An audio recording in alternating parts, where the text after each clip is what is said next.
हमारे चैनल को सब्सक्राइब करें और बेल आइकन दबाएं।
अतुल, तुम यहाँ क्या कर रहे हो? अरे शर्म नहीं आ रही क्या? मैं तुम्हारे दोस्त की बहन हूँ। नहीं, मुझे लगा ये प्रवीण का कमरा है इसलिए मैं। अच्छा, बेवकूफ समझ के रखा है मुझे? हाँ, तुम्हें पता नहीं दादा का कमरा कौन सा है? छूना क्यों? छुआ मत मुझे, दूर रहो मुझसे, दूर रहो मुझसे। क्या हुआ? दादा, मैं कपड़े चेंज कर रही थी और ये अतुल मुझे वहां से झांक झांक के देख रहा था। मोनिका, तुम्हें ठीक से दरवाजा लगाना चाहिए था ना। दादा, मोनिका देखो, इस पे गुस्सा होने की जरूरत नहीं है। अरे होने वाला पति है तुम्हारा, और वैसे भी नेक्स्ट ईयर इसके साथ शादी होने वाली तुम्हारी। एक मिनट, नेक्स्ट ईयर क्या? मेरी इससे शादी नेक्स्ट जन्म में भी नहीं हो सकती। मोनिका दादा प्लीज। मोनिका मेरी बात।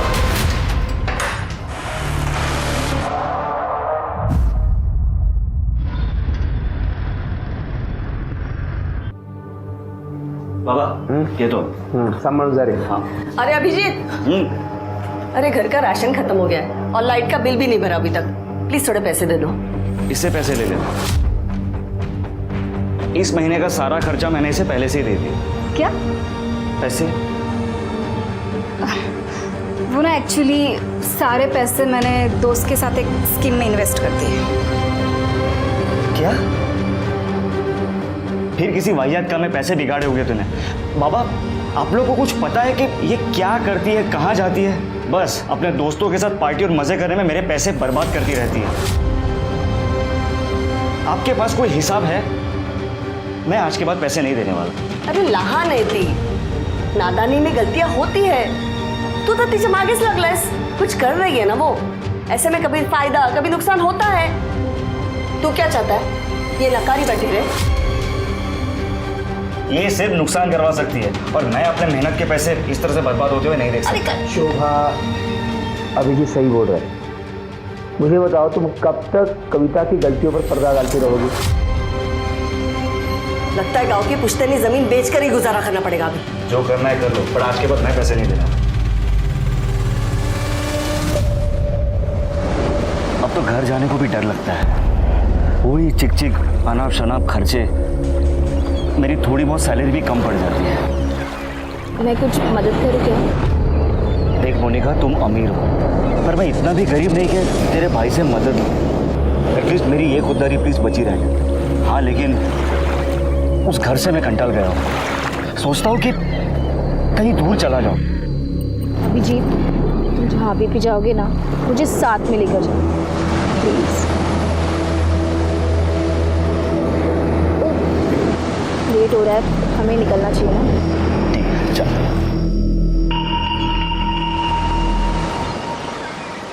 हेलो, तुम्हारे भाई को पता है क्या? उसी के दोस्त के साथ तुम्हारा चक्कर चल रहा है? नहीं, दादा को कुछ नहीं पता, लेकिन अगर तुमने उनकी कान भरने की कोशिश की ना, तो तुम्हारी ये शक्ल मार मार के बिगाड़ दूंगी मैं। चलो अभी चलो।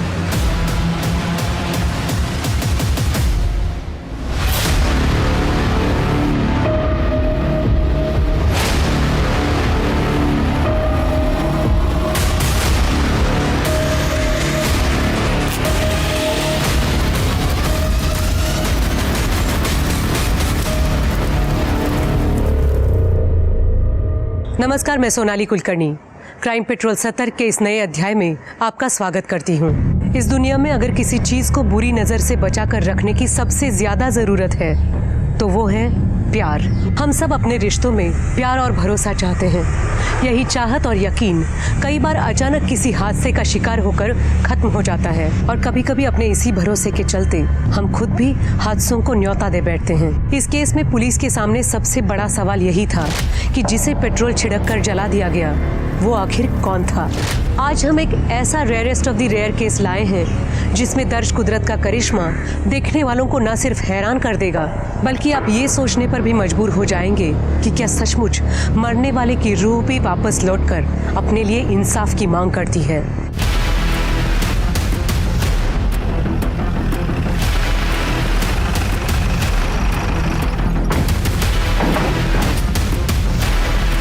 किधर है? अब इधर है।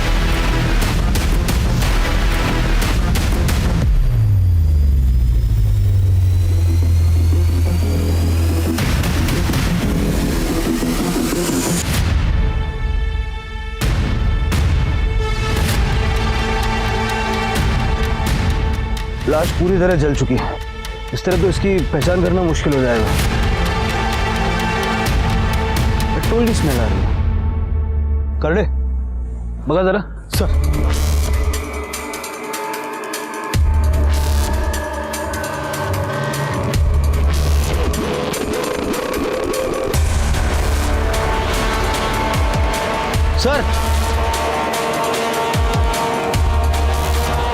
सर, ये क्या मिला है और इसमें थोड़ा पेट्रोल भी बचा है। शिरके, फॉरेंसिक टीम को बुलाओ और हाईवे पे जितने पेट्रोल पंप्स हैं सबका सीसीटीवी फुटेज निकलवाओ। हो सकता है वहीं से कुछ मिल जाए। बघा जरा अजून काय सापडतंय का? सर।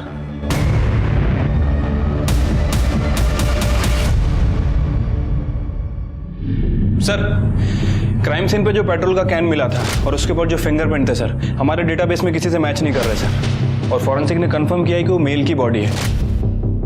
एक बेल्ट का बक्कल भी मिला था। आसपास के रोड की सीसीटीवी में कुछ मिला? नहीं सर, कुछ भी सस्पिशियस नहीं दिखा है। शिरके, एक काम करो, सारे मिसिंग कंप्लेंट्स चेक करो। ठीक है सर।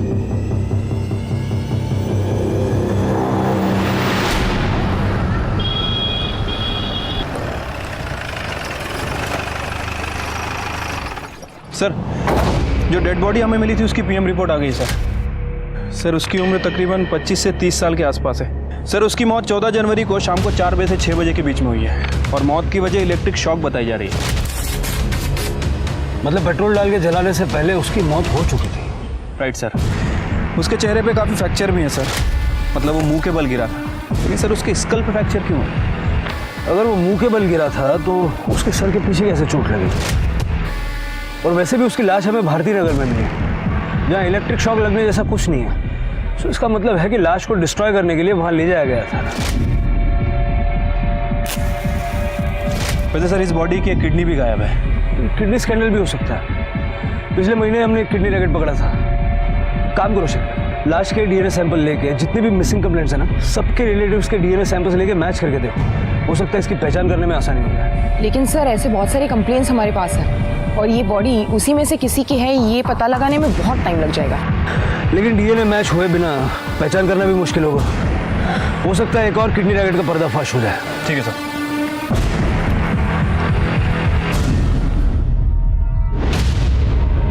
तमाम कोशिशों के बावजूद पुलिस को ना ही उस अनजान लाश की शिनाख्त में कोई कामयाबी मिल रही थी और ना ही कातिल का कोई सुराग मिल पाया। लेकिन 2 साल बाद अचानक एक ऐसी अजीबोगरीब घटना घटी कि खुद पुलिस भी हैरान रह गई। वो ऐसा वाकया था जिस पे भरोसा करना मुश्किल था, लेकिन कई बार वो होता है जिसकी कल्पना हम सपने में भी नहीं कर पाते।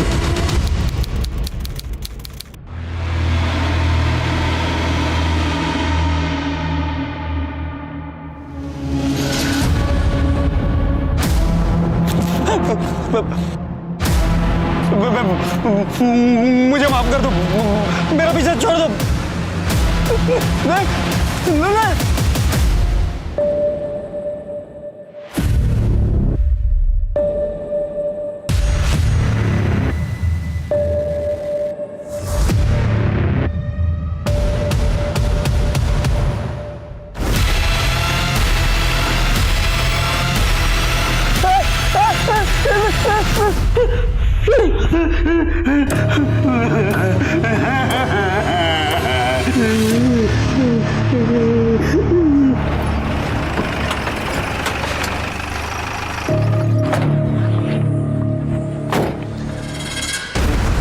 क्या रे? साहब भूत पीछे पड़ा है मेरे। अरे सुबह सुबह माल भूख क्या है क्या? क्या नाम क्या तेरा? बबन साहब, मैं सच कह रहा हूँ, वो दिन रात डराता है मेरे को। बोलते 2 साल पहले उसको किसी ने वो भगवती नगर में जला दिया था। उसको इंसाफ नहीं मिलेगा तब तक मेरा पीछा नहीं छोड़ेगा। साहब मेरे को बचा लो। साहब वो थोड़ा पैसा मिलेगा, भूख लगा है। क्या रे? अच्छा तरीका निकल है तूने पैसा मांगने का। चल निकल कर दे। काय झालं? सर ये बोल रहा है कि 2 साल पहले भगवती नगर में किसी को जलाया था। हाँ साहब। उसका भूत इसको बार बार दिख रहा है। शिरके से मिलवा उसको। सर पर ये माल फुकणारे लोग हैं, इन लोग कुछ भी बहाना बता के पैसा निकालते। इग्नोर कर लो सर इनको। करडे मी म्हणतो तेवढं करा, शिरकेकडे नाही आता। सर चल रे।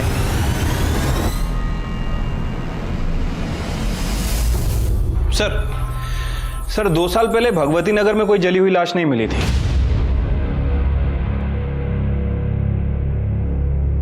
भगवती नगर नहीं, भारती नगर। तुम्हें याद है 2 साल पहले भारती नगर में हमें एक जली हुई लाश मिली थी। 25-30 साल का लड़का था, एक किडनी भी गायब थी। हाँ सर, और ये भारती नगर और भगवती नगर आसपास ही हैं। उस वक्त लाश की पहचान नहीं होने की वजह से केस आगे नहीं बढ़ पाया था। एक काम करो, उस केस की फाइल निकालो और इस बबन को भी ढूंढ के निकालो। सर साहब जो कुछ है ना वो बड़े सबको सच सच बता दे। सर आ बघा माल फुकट पार्टी बसला होता। नाम क्या है तेरा? बबन। बबन, तेरी ये भूत वाली कहानी है मजेदार, लेकिन तेरी बात पे कोई विश्वास क्यों करे? यकीन मानिए साहब, मैं सच बोल रहा हूँ। उस भूत ने मेरा जीना हराम कर दिया है। वो नशा भी कितना भी कर लूं, फिर भी वो सपने में आ ही जाता है। क्या बोलता है? मुझे इंसाफ दिला दो, या और आगे भी कुछ बोलता वो? मतलब वो आके डराता है मेरे को साहब।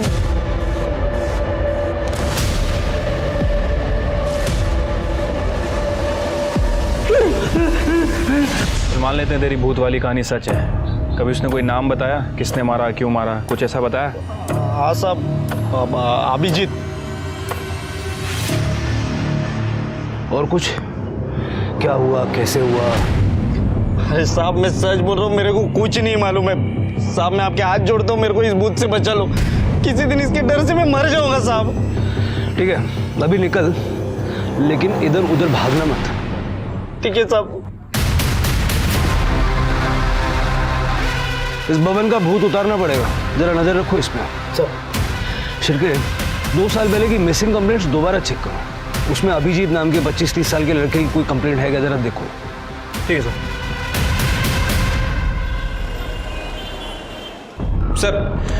सर 2 साल पहले अभिजीत नाम के लड़कों की 4 मिसिंग कंप्लेंट दर्ज हुई थी सर। उसमें से 2 की उम्र महज 10 से 15 साल है और बाकी के 2 की उम्र 40 से 60 साल। सर मुझे लग रहा है कि हम इस नशेड़ी बब्बन की बातों को कुछ ज़्यादा ही सीरियस ले रहे हैं। मतलब सर ऐसा तो केवल फिल्मों में होता है कि लाश खुद सपने में आती है और उसे किसने मारा है खुद बताती है। बात तो तुम्हारी सही है शिरके, लेकिन इस अनसॉल्व्ड केस के लिए बबन की कहानी एक ब्लाइंड लीड की तरह है। मुझे नहीं लगता हमें चांस लेना चाहिए। एक लास्ट ट्राई करके देखते हैं। ठीक है सर, बताइए फिर क्या करना है। एक काम करो, भारती नगर में जहां हमें वो जली हुई लाश मिली थी ना, उसके 25 किलोमीटर के रेडियस में 25 से 30 साल की उम्र के अभिजीत नाम के जितने भी लोग हैं सबकी एक लिस्ट बनाओ। देखो उनमें से कोई मिसिंग है क्या। Okay sir. इतनी चक्कर क्यों डालते हैं?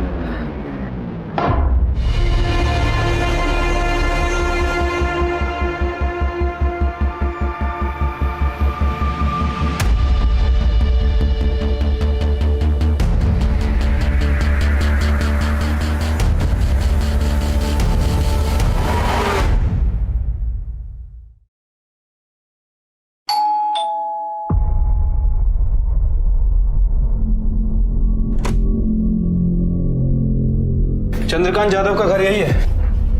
हाँ। बाबा। काइगर पुलिस साहब, आप यहाँ? घबराइए मत, हम लोग बस जनरल इंक्वायरी के लिए आए हैं। अभिजीत नाम का लड़का यहीं रहता है? रहता था साहब। अभिजीत मेरा बेटा है, लेकिन 2 साल पहले वो घर छोड़कर चला गया है। वो अभी तक नहीं लौटा है। 2 साल पहले आपका बेटा घर छोड़ के चला गया और आप लोगों ने कोई मिसिंग कंप्लेंट ही नहीं की? क्या कंप्लेंट करते साहब, वो खुद घर छोड़कर चला गया। फिर उसने एक मैसेज भी लिखा कि वो नहीं आएगा वापस, हमारा और उसका संबंध खत्म। उसके बाद हमने उसका फ़ोन भी ट्राई किया, लेकिन हमेशा बंद ही आया। साहब एक मिनट रुकिए।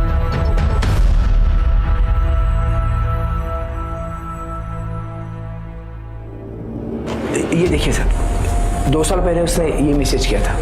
बाबा, मैं हमेशा के लिए घर छोड़कर जा रहा हूँ और दोबारा वापस लौट कर नहीं आऊँगा। हमारा रिश्ता खत्म। रिश्ता खत्म करने की कोई खास वजह? जब बच्चे बहुत कमाने लगते हैं ना, तो माँ बाप उन्हें बोझ लगने लगते हैं।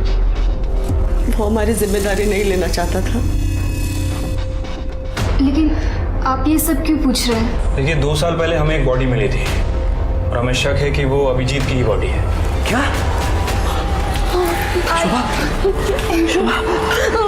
क्या बोलते हैं? रो मत। हो सकता है वो हमारा अभिजीत नहीं होगा।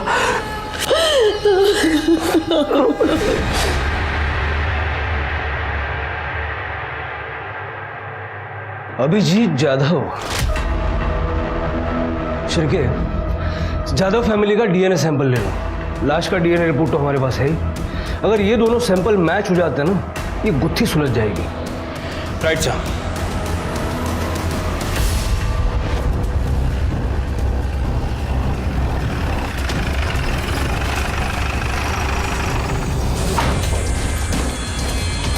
कहाँ जा रहे हैं आप लोग? साहब, वो जब से पता चला है कि अभिजीत का शायद खून हो गया है, तब से उसकी माँ की तबीयत बहुत ख़राब है। उसको डॉक्टर के पास ले जा रहा हूँ। ठीक है, लेके जाइए इन्हें। जी। लेकिन उसके बाद आपको हमारे साथ चलना होगा। आपके साथ? क्यों साहब? डीएनए टेस्ट के लिए। डीएनए टेस्ट के लिए?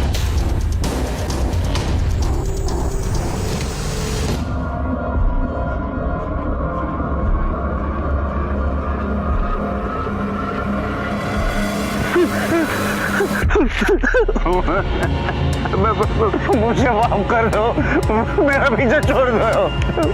मैं जितना कर सकता था मैंने कर दिया है। अब इससे ज्यादा मैं पुलिस के सामने मुंह खोलूंगा तो खुद मुसीबत में फंस जाऊंगा।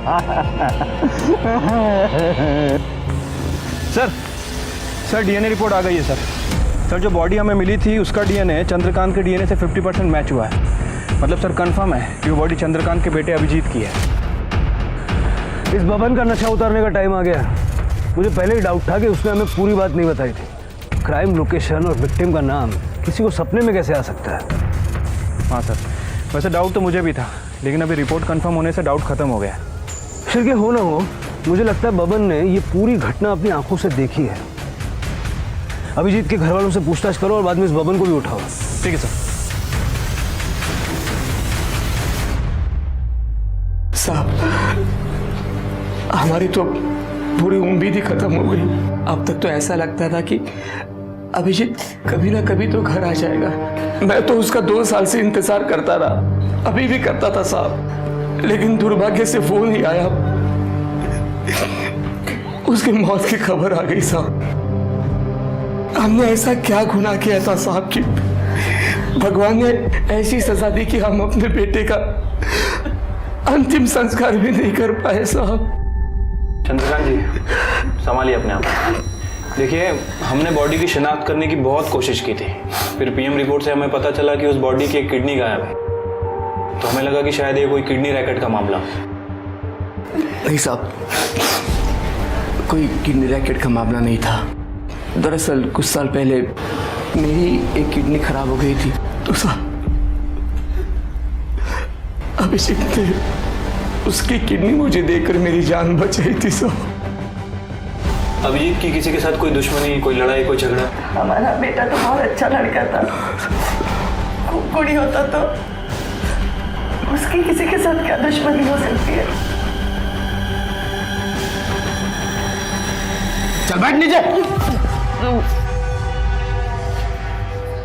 बबन, तुझे जो जो पता है सब कुछ बता दे, वरना जो तरीका हम अपनाएंगे ना, तेरे पीछे जो भूत पड़ा हुआ है ना, वो भी डर जाएगा।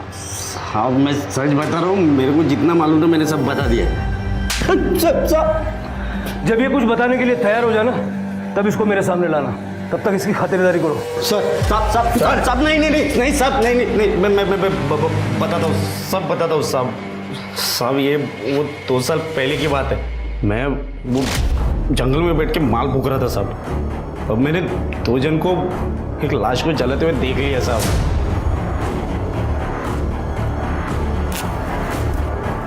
मैंने झाड़ियों में छुपकर सब कुछ देख लिया था। वो लोग जाते जाते एक दूसरे से बात कर रहे थे कि आज के बाद अभिजीत के बारे में कोई भी कुछ भी बात नहीं करेगा। बाद में वो लोग कार में बैठ के चले गए साहब। शक्ल देखी थी उनकी? गाड़ी कौन सी थी, कुछ याद है? नहीं साहब, चेहरे तो उनके ढके हुए थे, और वो गाड़ी बिड़ी का मेरे को कुछ नहीं समझता है। 2 साल बाद तुझे पुलिस के पास आने की क्या सूझी? पहले क्यों नहीं बताया? और ये अभिजीत की लाश सपने में आके डराती है, बताती है, ये सब नाटक करने की क्या जरूरत थी? वो ऐसा हुआ कि वो लोग जाने के बाद उस दिन मैंने नजदीक जाके देखा था साहब। वो डरावनी लाश देख के मेरी तो बत्ती गुल हो गई थी साहब। उसके बाद से वो लाश रोज मेरे सपने में आने लगी। अगर तूने कुछ किया नहीं था तो तुझे डरने की क्या जरूरत थी? साहब, अगर मैं आप लोगों को ये बता देता कि वो लाश को जलाने का मैं गवाह हूं, तो आप लोग तो मेरे को ही पकड़ के पूछताछ करते ना। और ऊपर से ये कांड जो लोग ने किया था, वो लोग भी मेरे जान के पीछे पड़े जाते। इसके लिए मैंने आप लोगों को आधा ही बात बताया। सर, ये अभिजीत के बारे में कुछ इन्फॉर्मेशन मिली है सर। एक कंपनी में सेल्स मैनेजर था, लेकिन उसने जॉब नहीं छोड़ी थी। जादव फैमिली के बारे में पूछताछ की? हाँ सर, उसकी बहन कविता के बारे में पूछताछ की है सर। उनका कहना है कि काफ़ी अय्याश किस्म की लड़की है, पैसे काफ़ी उड़ाती थी, देर रात तक घर से बाहर रहती थी, घर का सारा खर्चा अभिजीत ही चलाता था। और इस बात को लेकर दोनों भाई बहनों में काफ़ी लड़ाई हुआ करती थी। लेकिन सर, अभी तक इस कविता के खिलाफ कुछ सस्पिशियस नहीं मिला है। शिर के कोई तो ऐसा होगा जिस पर शक हो। सर एक जरूरी बात पता चली है। हमने अभिजीत के 2 साल पुराने कॉल रिकॉर्ड्स चेक किए, उसमें एक नंबर मिला है जिस पे वो लगातार बात करता था। सर ये देखिए, ये नंबर किसी मोनिका देशमुख के नाम पर रजिस्टर्ड है। हमने उसकी लेटेस्ट लोकेशन भी पता किया, और ये मोनिका और अभिजीत दोनों एक ही कॉलेज से पास आउट हुए 2012 में। सर और एक बात, ये दोनों देर रात तक बात करते थे। सर, अभिजीत की मोबाइल की आखिरी लोकेशन करवे नगर की थी। करवे नगर से भारती नगर 10 किलोमीटर की दूरी पे, जहाँ पर हमें अभिजीत की लाश मिली थी। जरा पता करवाओ ये अभिजीत करवे नगर क्या करने गया था। सर, शिरके, ये मोनिका और अभिजीत का लेट नाइट बातें करना इस केस का इंपॉर्टेंट एस्पेक्ट हो सकता है। हो सकता है यहीं से कोई बड़ी लीड मिल जाए। इस मोनिका से बात करनी पड़ेगी।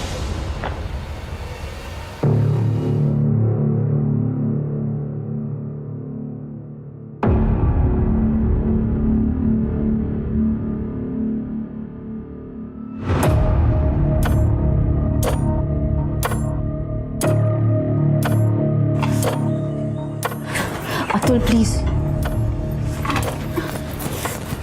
अतुल प्लीज, बहुत काम पड़ा है और मेरा मन भी नहीं है। मन नहीं है तो क्या मना करेगी मुझे?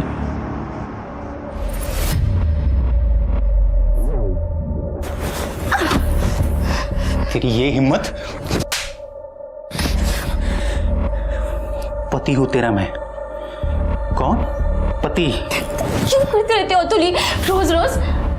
क्या बिगाड़ा है मैं तुम्हारा? किसे लायक है तू? चल, अब ये हुलिया ठीक कर ले।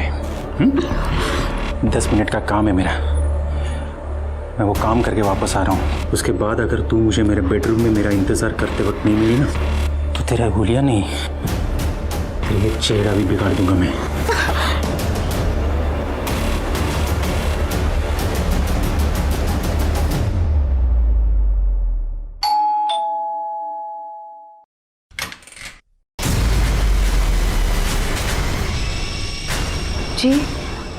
आप लोग?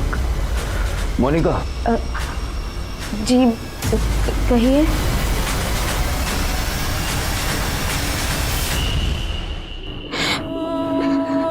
मुझे अभी भी यकीन नहीं हो रहा कि अभिजीत इस दुनिया में ही नहीं रहा। वो और आप देर रात तक बातें करते थे, सच है ना? हाँ, मैं और अभिजीत एक दूसरे से बहुत प्यार करते थे। हम शादी भी करने वाले थे। लेकिन फिर वो गायब हो गया। उसने मुझे मैसेज भी किया था कि मैं उसे भूल जाऊं। फिर भी मैं उसे लगातार मैसेज करती रही, कॉल करती रही, लेकिन उसका फोन बंद था। अच्छा, अभिजीत की किसी के साथ कोई दुश्मनी थी, कोई लड़ाई झगड़ा? देखिए, हमसे कुछ छुपाने का फायदा नहीं है, जो भी है साफ साफ बताइए।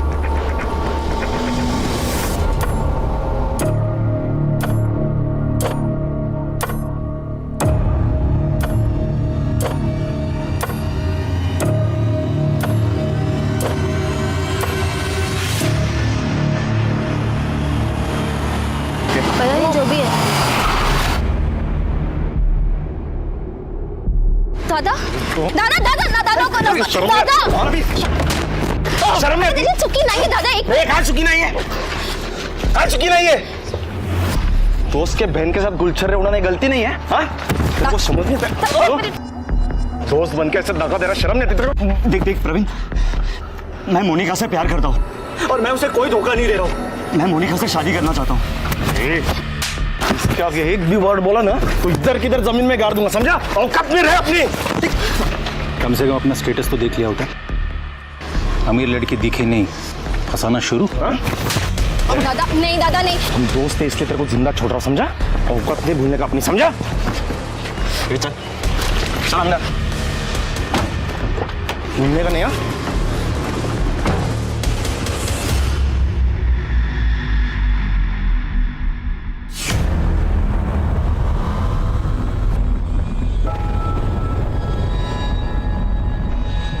मोनिका, तुम यहाँ और ये सामान?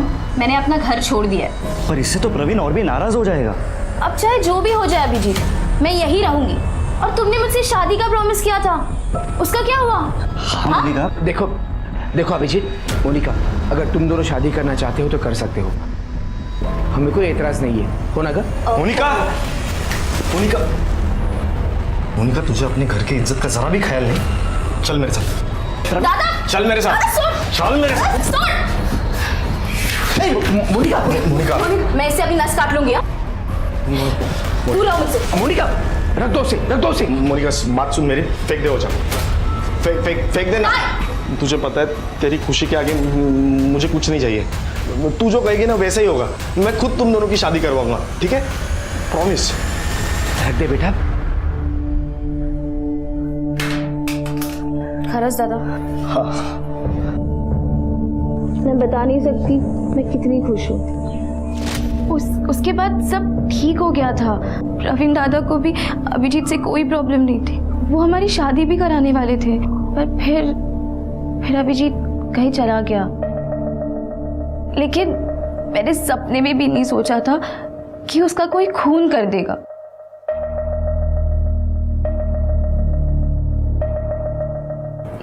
ये मेरे पति है अतुल। अभिजीत 2 साल तक लापता था, तो दादा के कहने पर मैंने इससे शादी कर ली। आखिरी बार आप अभिजीत से कब मिली थी? करवे नगर में हमारे एक फार्म हाउस है। कुछ 2 साल पहले 14 जनवरी को दादा को एक बहुत बड़ा प्रोजेक्ट मिला था। उसी को सेलिब्रेट करने हम सब वहाँ गए थे। मैं, दादा, अभिजीत, अतुल, हम टेरेस पर पार्टी कर रहे थे और इन लोगों ने दोपहर को ही पीना शुरू कर दिया था। अभिजीत, मुझे ना बहुत अर्जेंट काम आ गया, मुझे निकलना पड़ेगा। हाँ, अभी तो पार्टी स्टार्ट हुई है। बहुत इम्पोर्टेंट है। So sorry. इसलिए करीबन 4:30-5 बजे तक मैं घर निकल आई थी। उसके बाद मैंने अभिजीत को कभी नहीं देखा। मोनिका के जाने के बाद फार्म हाउस पे क्या हुआ था? सर, हम लोग तो बस सेलिब्रेट करके निकलने वाले थे। पर सर अभिजीत ने बहुत पी रखी थी, हम लोग ने बोला उसे कि बहुत हो गया निकलते अब, तो सर उसे और पीनी थी तो वो वहीं रुका रहा, पर हम लोग सब निकल आए सर। सर एक कर्वे नगर के फार्म हाउस पे जहां अभिजीत की बॉडी मिली थी, उसे लास्ट बार वहीं पे देखा गया था, और सर उसके फ़ोन रिकॉर्ड के हिसाब से उसकी लास्ट लोकेशन भी फार्म हाउस की थी। मतलब सर इस फार्म हाउस पे कुछ गड़बड़ हुई है। हाँ शिरकिया, वैसे भी प्रवीण और अभिजीत के फाइनेंशियल स्टेटस में जो बहुत बड़ा गैप है उसे हम नज़रअंदाज नहीं कर सकते। सर और एक बात नोटिस करने वाली है, अभिजीत के फ़ोन से उसके परिवार को और मोनिका को जो मैसेजेस किए थे 14 जनवरी को, वो करीब 8 बजे के थे, और पोस्टमार्टम रिपोर्ट के हिसाब से अभिजीत की मौत शाम 4 से 6 बजे के बीच हुई। मतलब प्रवीण अपनी बहन की शादी अभिजीत से नहीं बल्कि अतुल से करवाना चाहता था, और अतुल भी ये जानता था कि मोनिका उससे नहीं बल्कि अभिजीत से प्यार करती है। राइट सर, और ऐसे हालात में शक इन दोनों पर ही है। मतलब गड़बड़ फार्म हाउस पे ही हुई है। चलो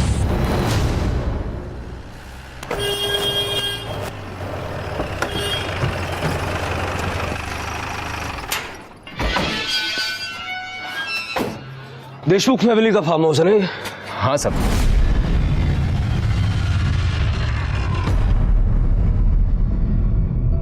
दो साल पहले 14 जनवरी को यहाँ क्या हुआ था?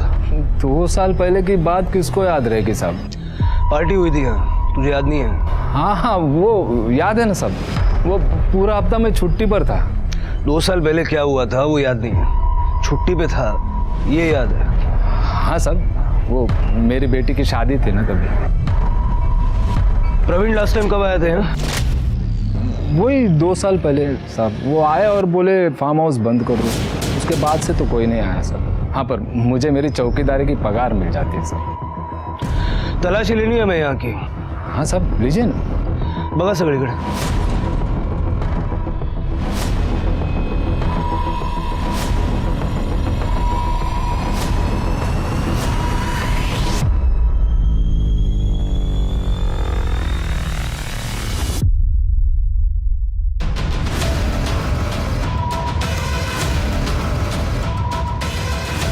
शिरके, कुछ मिला क्या? नहीं सर, यहाँ बहुत सारी शराब की बॉटल्स हैं, लगता है यहाँ पे रेगुलर पार्टीज होती थी।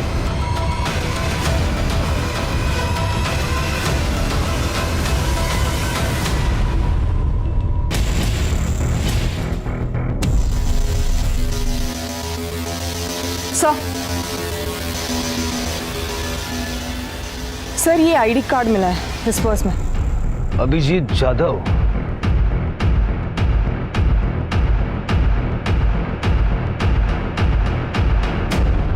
तुझे थोड़ी तेरी अक्कल है? पुलिस को सारी कहानी बतानी क्या जरूरत थी? दादा, अगर मुझ में थोड़ी भी अक्ल होती ना तो मैं ये नहीं समझती कि अभिजीत मुझे छोड़कर भाग गया। लेकिन उसके साथ जो हुआ वो कितना बुरा हुआ। अरे जो हुआ उसका मुझे भी दुख है, लेकिन अब क्या करूं? दादा, हमें अभिजीत को इंसाफ दिलाने के लिए पुलिस की मदद करनी चाहिए। लेकिन आपको इतना गुस्सा क्यों आ रहा है? मूर्खासारखं काहीतरी बोलू नको। अगर न्यूज में अपना नाम उछाला गया तो किसके बिजनेस पर असर होगा? मेरे ना। समझ रही है बात को? सर इस कर्वे नगर के फार्म हाउस में कुछ ना कुछ तो जरूर हुआ है। मैं भी वही सोच रहा था। शिरके, 2 साल पहले जब अभिजीत की लाश हमें मिली थी उस वक्त वहां एक पेट्रोल का कैन भी मिला था। उस पर जो फिंगरप्रिंट्स थे वो हमारे रिकॉर्ड्स में होंगे, लेकिन उस वक्त इस केस के लिए कोई सस्पेक्ट नहीं था। एक काम करो, 2 साल पहले 14 जनवरी को उस फार्म हाउस पे जितने भी लोग मौजूद थे उन सबके फिंगरप्रिंट्स लो और उनका लोकेशन निकालो। राइट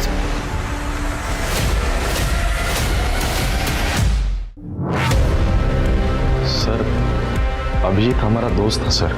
उस दिन से उसका गायब होना, फिर उसकी मौत की खबर सुनकर हम भी बड़े दुखी हैं सर। सर उस दिन फार्म हाउस से हम लोग निकल गए थे, वो अकेला ही था। कौन कहाँ था ये तो जल्दी पता चल जाएगा। सर हम लोग सच कह रहे हैं सर, हम लोग फार्म हाउस से निकल गए थे। हमने तो सब बता दिया, फिर भी आप बार बार हमें क्यों परेशान कर रहे हैं सर? देखो, अगर तुम लोग इनोसेंट हो तो डरने की कोई जरूरत नहीं, सच तो जल्दी सामने आएगा ही।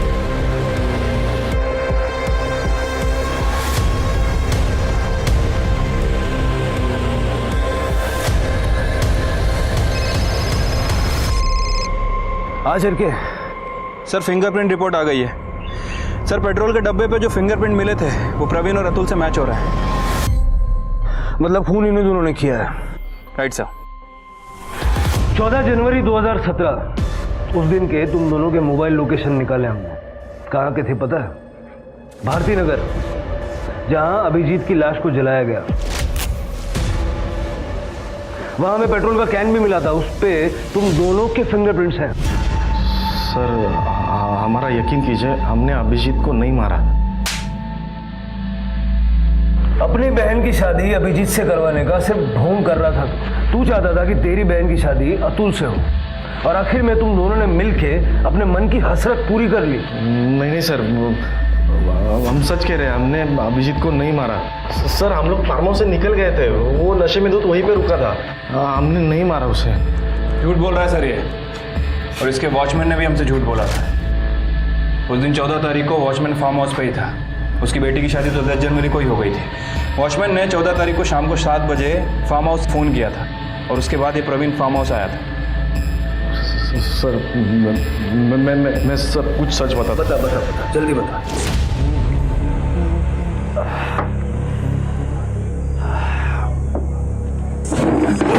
अरे आराम से गिरा देगा सब कुछ यार। तू क्या कर रहा है यार? जो चढ़ गई आराम से।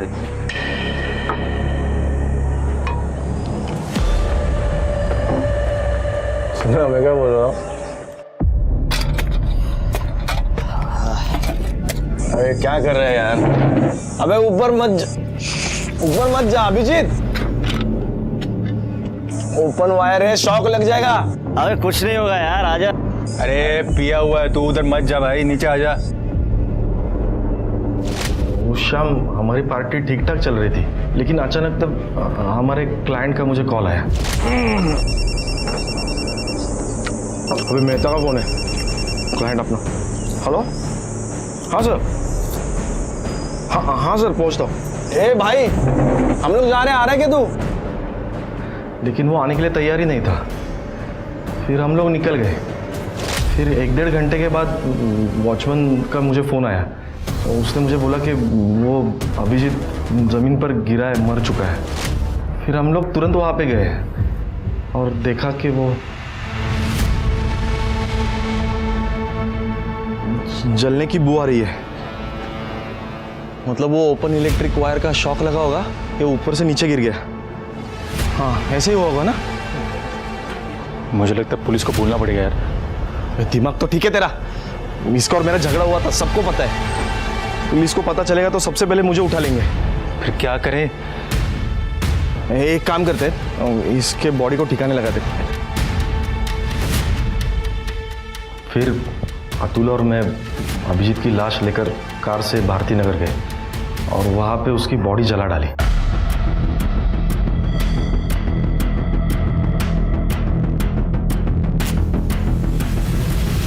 आज के बाद अभिजीत के बारे में कोई भी कुछ भी बात नहीं करेगा। और फिर बाद में राजाराम वॉचमैन को पैसे देके उसको चुप करवाया। इसका मतलब है कि 8 बजे के आसपास अभिजीत के फादर और मोनिका को जो मैसेज गए थे वो भी अभिजीत के फोन से, वो तुमने ही किए थे। अब जल्दी जल्दी बता दे कि अभिजीत का फोन कहाँ है? अभिजीत का फोन सर? हमने अभिजीत का फोन नहीं देखा सर। सच कह रहे सर। तुम दोनों की बातों में सच्चाई कितनी है ये जल्दी पता लग जाएगा। पेट्रोल छिड़ककर अभिजीत की लाश को आग में झोंकने वाले अतुल और प्रवीण पुलिस की गिरफ्त में थे, लेकिन क्या सचमुच उन्हीं दोनों ने अभिजीत को मौत के घाट उतारा था, या अभिजीत का कातिल अभी भी खुली हवा में सांस ले रहा था? पुलिस असली कातिल तक पहुंच पाती उससे पहले इस केस में एक और हैरतंगेज मोड़ आना अभी बाकी था।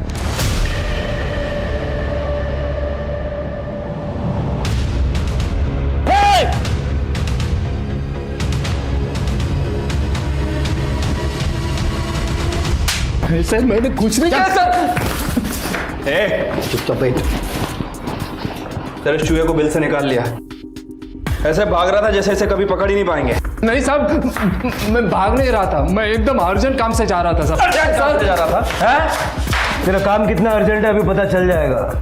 शिरके, इसके घर की अच्छे से तलाशी लो। अभिजीत के केस से जुड़ी कोई भी चीज हो ढूंढ निकालो। देखते हैं कब तक सच छुपाता है। ठीक है सर, चुपचाप बैठे रहे।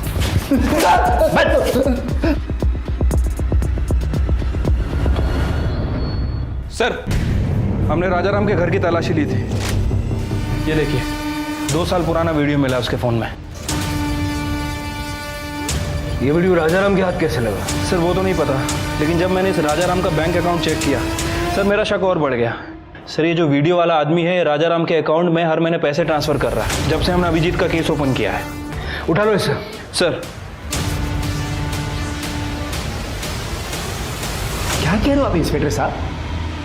ये सरासर गलत है। मैं अपने बेटे को क्यों मारूंगा, वो भी जान से? अरे साहब, मैंने कभी चाटा भी नहीं मारा उसको। करने आना चला। सर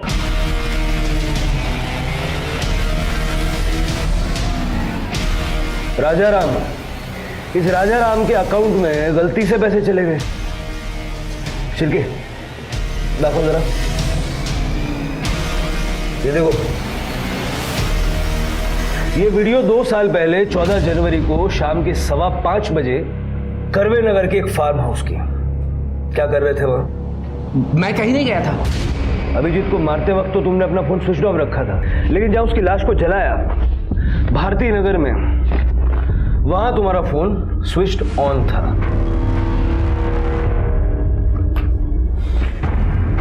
और एक और बात जो तुम हमें बताना भूल गए, लेकिन हमने पता लगा लिया। अभिजीत तुम्हारी पहली बीवी का बेटा है, शोभा का नहीं। इसीलिए हटाया ना उसे रास्ते से। अब सीधे सीधे बताओगे या अपने तरीके से उगलवाएं? अभिजीत की माँ सरिता मेरी पहली बीवी थी। उसका देहांत हो गया। उसके बाद सरिता की बहन शोभा से मैंने शादी की, लेकिन अभिजीत को ये बात कभी नहीं बताई मैंने। लेकिन साहब, मेरे एक रिश्तेदार से झगड़ा हो गया और उसने सारी बात अभिजीत को बता दी। उसको पता चला कि उसकी माँ उसकी सौतेली माँ है। तब से वो डिस्टर्ब हो गया साहब। ये कविता जो है वो मेरी और शोभा की बेटी है। पहले कविता और अभिजीत के बीच में भाई बहन का रिश्ता था, लेकिन ये बात समझने के बाद बाबा बर्दाश्त की भी हद हो गई है। जितनी भी जमीन बची है ना, उसमें इसका सिर्फ 20 से 25% है, बाकी सारा हिस्सा मेरा है। कुछ भी हो जाए, लेकिन मैं अपना हिस्सा इसके साथ नहीं बांटने वाला। घर में हिस्से को लेकर, प्रॉपर्टी को लेकर रोज झगड़े होते थे और उससे मेरी परेशानियां बढ़ती गई और मुझे मजबूरन अभिजीत को मारने का प्लान बनाना पड़ा। अरे हाँ भाई, मैं शाम तक फार्म हाउस में पहुंच जाऊंगा। अरे मैं श्योर 100% आ रहा हूँ। मैं दोपहर में वहां जाकर छिप गया था और मौके के इंतजार में था, और साहब वैसा मौका मिला भी। शाम के समय अभिजीत के एक दोस्त सब निकलने लगे। वॉचमैन भी किसी काम के लिए बाहर गया था और फिर साहब मैंने मौके का फायदा उठाया।